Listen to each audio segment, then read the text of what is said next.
Hello, it is Wednesday, July 12th, 2023. I'm Chris Remo, and welcome back to the New York Times Crossword Daily Solve.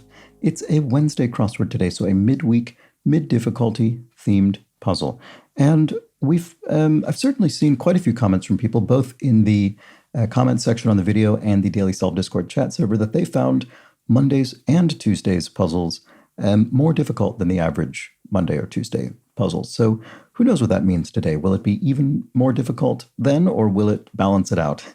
You never know. It can go either way. In any case, this midweek puzzle has been brought to us by Henrik Koskinen, David Innes, Josh Lucas, and, as always, the invaluable Timothy Mark, the indomitable Shoalmaster, and the incredible Horan family. So thank you so much to the 6 of them, benefactors of the Daily Solve Patreon campaign, for their generous support. Their patronage is sustaining this channel, bringing us this series, and making this whole thing sustainable for me. And I really do appreciate that. So thank you to them, and thank you to everybody who's a patron at any level of the Patreon campaign. It does mean a lot. And if you'd like to help out by becoming a patron, you can head over to patreon.com/dailysolve or click the link in the description field.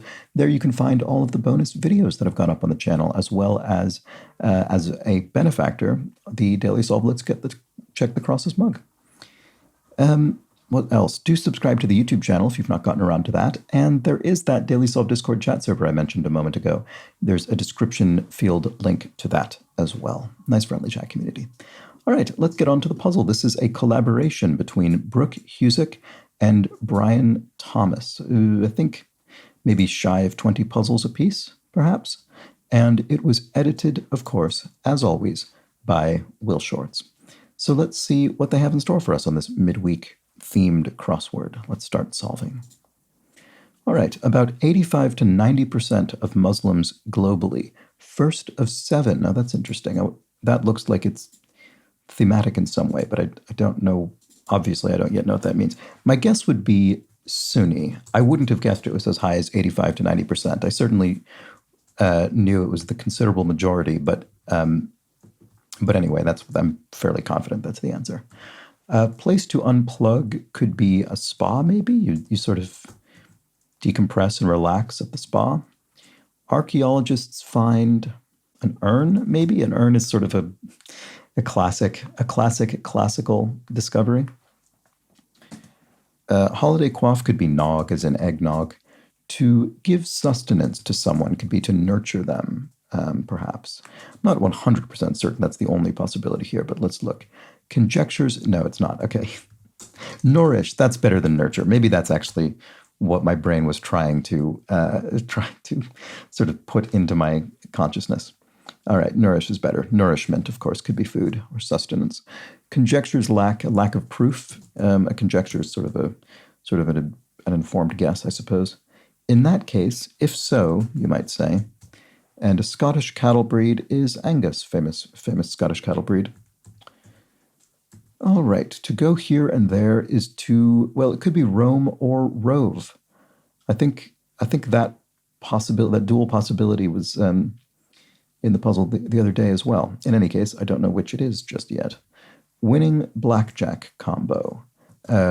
Ace 10, right? Because in that circumstance, the ace would be worth 11 rather than 1. So that makes go here and there roam rather than rove. And a warm-blooded sort is a mammal. Mammals are warm-blooded, of course. We are warm-blooded, for instance, as mammals. All right, shrug. Well, shrug being in between these asterisks suggests it's sort of being represented as an action rather than the word shrug or the concept of a shrug. So I think what that means here is meh, which is another thing you could say to indicate I'm not particularly excited by that, which you might indicate with the sort of asterisked shrug to indicate an action. Punk subculture emo, I suppose. I don't know that everyone would necessarily consider emo a subclassification of punk, but it's understandable, I suppose, from the clue. And here we go. We do have this is one of the official sort of rock this is the official, I suppose, rock subgenre of the New York Times crossword, emo. Definitely the case, regardless of its status as a punk subculture or otherwise. All right, 14 is a Reddit Q&A session, which is an AMA, an Ask Me Anything section. Might be a Q&A on Reddit. And like some drills and vacuums, handheld?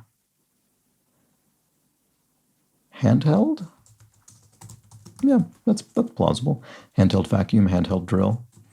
And, oh, right, here's second of 7. Hollywood's Ricardo or Paolo Montalban. Ricardo Montalban or Paolo Montalban. Notable actors. So, did I spell that right? I believe so. Second of 7. Sunny Montalban. I'm wondering if you chain these together, do they spell something? It doesn't really look like it to me. Not yet, anyway. Yeah, I don't see what this is doing. Very curious to know. Let's look at the crosses. Setting for a rubber ducky sing-along. Tub in Ernie's song from Sesame Street. He sings about a rubber ducky in his bathtub. Ricochet, if something ricochets off something, it what sort of careers off of it, or it I don't see what this is in this fill. I'm sure I'm missing an obvious synonym there. Spiky fruits with a noxious odor could be durian fruits. So durians, yeah, both distinctive visually and olfactorily, I guess. Actor Idris of The Wire, Idris Elba, famous for his role in The Wire. That's Stringer Bell. Cousin of a tres leches cake is what? What would be a cousin? Another confection. I don't know. Might be very obvious, but I'm not quite seeing it. Oodles could be tons, lots of something. And weight, not really sure.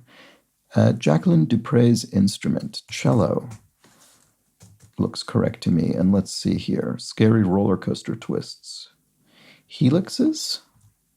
Yeah. You could have a roller coaster go in a sort of helix pattern, and that would be pretty, it could be pretty harrowing, I suppose. Oh, flan, cousin of a tres leches cake. There we go. That looks very likely. And weight could be heft. Yes, you could say that has some real heft to it, some real weight. This looks like cash box. Yes, place for garage sale receipts could be the cash box. And a school in Troy, New York. Oh, is it RPI, Rensselaer Polytechnic Institute? I could be mispronouncing that.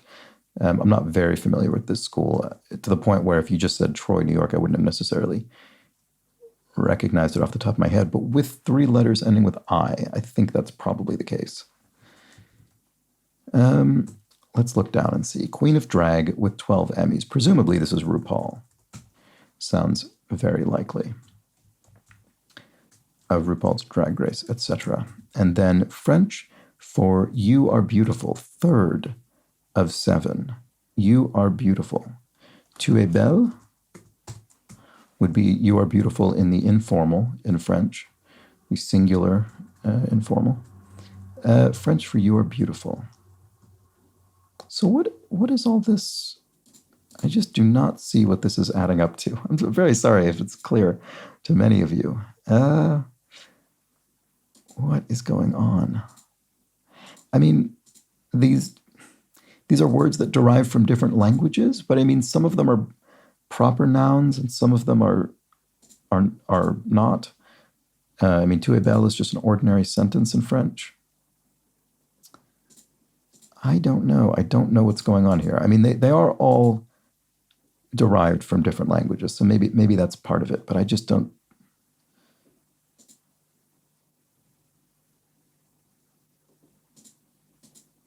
Second of 7. I don't know. I really don't. I don't know what this is. Papa boomers.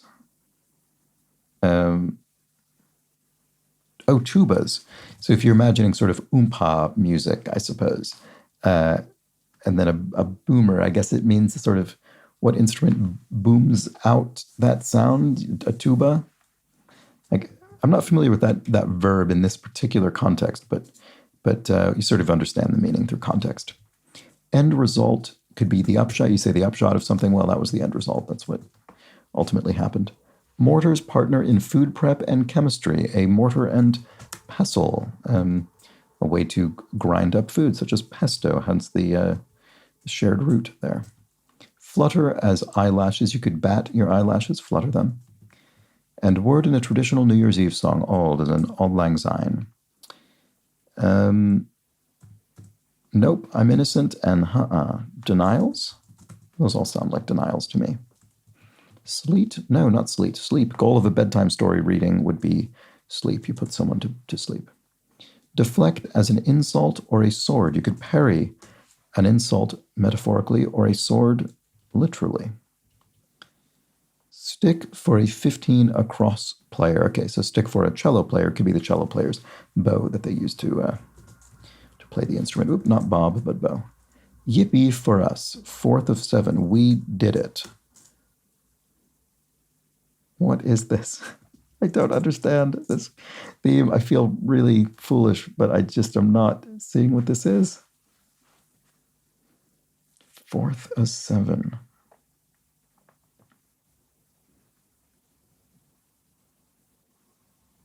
I don't know. I really don't know. It's infuriating. What about this? Rocky Mountain National Park site. An elk, maybe? It sounds entirely reasonable. Some December lawn decorations. Oh, sleighs, I suppose. You could have a sort of sleigh meant to represent Santa's sleigh. And then to bother someone would be to nag them. Load of information all at once. A data dump, maybe? Digital confrontations, 5th of 7. So I think in this case, digital means not electronic, but rather digital as in your fingers, the digits of your hand. So it could be thumb wars. There we go. Big Little Lies actress Nicole. I watched this and I enjoyed it. It was Nicole Kidman. What Control T might open? Well, on a Windows computer, I think in probably most browsers, Control T would open an additional tab in your web browser. People for whom 2 states are named. The Dakota people. Many states, of course, named for various indigenous peoples, including North and South Dakota. Buckeye.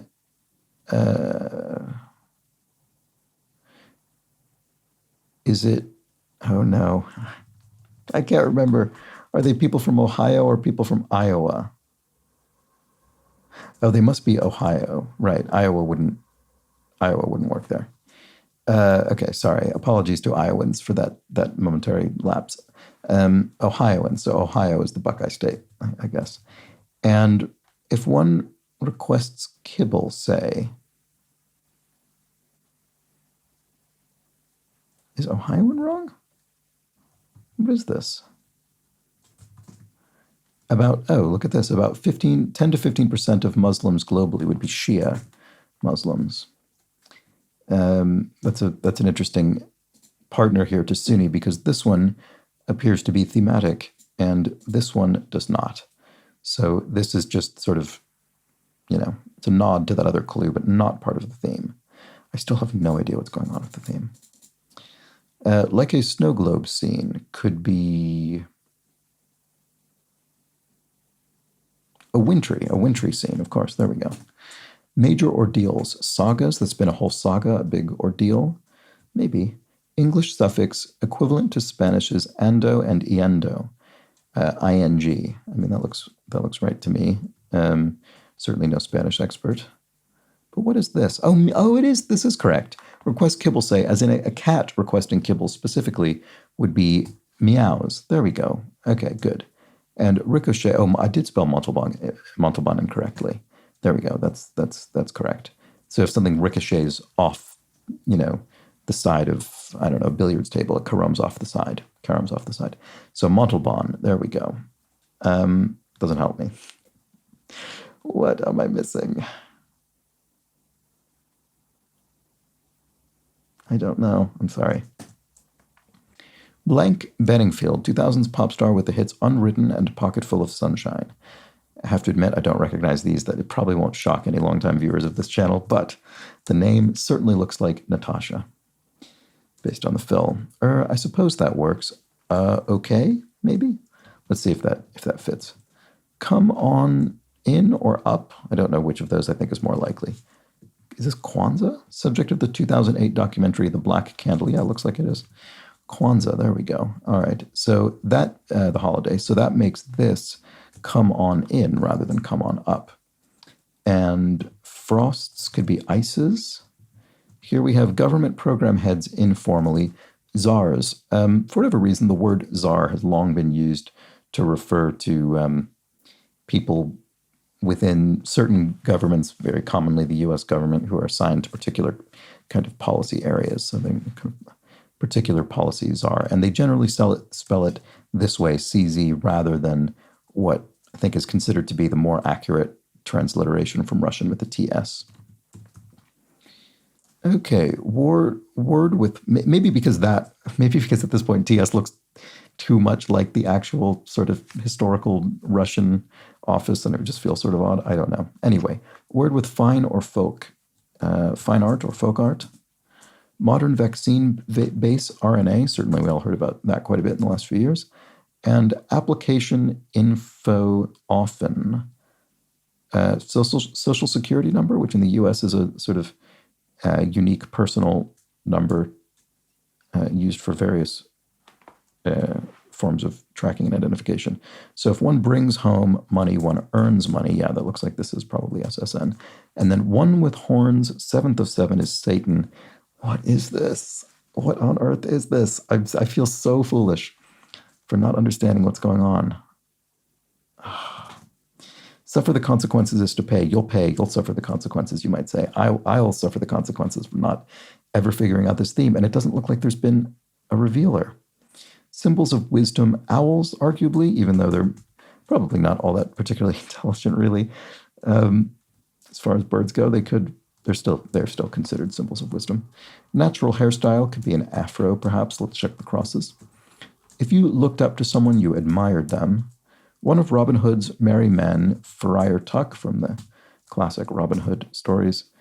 To come from behind is to rally. Yes, you could be behind in a game or a race or something, and you could rally. You could pick up the gap, close the gap. So to tie. Oh, tie is draw. Yes, sorry. Wasn't sure what answer I was looking at there. And then, oops, here we haven't looked at this. Structure historically found by a river, a mill. So yes, often a mill would be by a river because it could be powered by the flow of the water. So it would make sense to situate it near a river. Heaven knows where for short. Could be MIA, missing in action. If so, you have no idea where someone is. And then surveillance organization could be CIA, the Central Intelligence Agency. So that is the solution to the crossword. I have no idea what, I have no idea what's going on with this puzzle.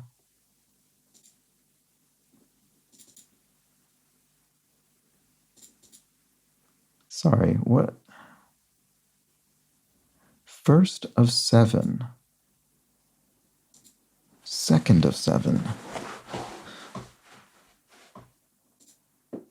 Oh.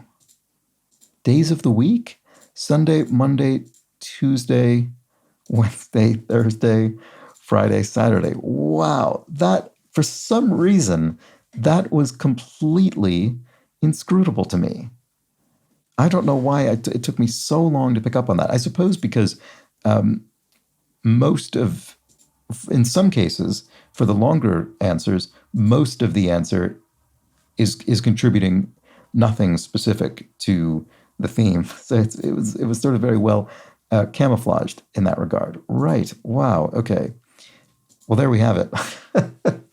Is there anything else? Is it just that? Let's see. Sunday.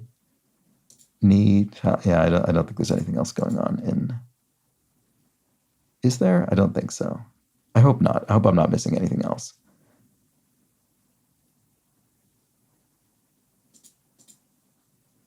Right. Okay. I think I'm going to go